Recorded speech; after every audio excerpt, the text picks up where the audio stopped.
জয় রাধে।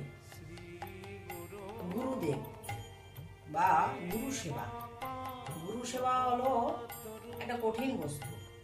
কারণ গোবিন্দের সেবাও কঠিন, কিন্তু গুরুদেব হলেন সাক্ষাৎ সেবা। ওই জন্য গোবিন্দকে যদি আমরা রন্ধন করে যদি একটু রামরস অর্থাৎ লবণ কম দেই, কিন্তু লবণ কম দিলে কিন্তু গোবিন্দ কোনোদিন বলবেন যে লবণ কম দিয়েছিস। কিন্তু গুরুদেবের সেবাটা হলো সাক্ষাৎ সেবা, গুরুদেব কিন্তু বলবে। তাই জন্য গুরুচরণে যেন অপরাধ না হয় আমাদের, সেই জন্য শাস্ত্র বলছেন কৃষ্ণ রুষ্ট হলে গুরু রাখিবারে পারে, আর গুরু রুষ্ট হলে কৃষ্ণ রাখিবারে না। অতএব কৃষ্ণ যদি রেগেও যায়, তার জন্য গুরুদেব আছেন, গুরুদেব রক্ষা করে। কিন্তু গুরুদেব যদি রেখে যায়, তাহলে কৃষ্ণ রক্ষা করতে পারবে না। তাই গুরু সেবা হলো কঠিন সেবা। জয় রাধে।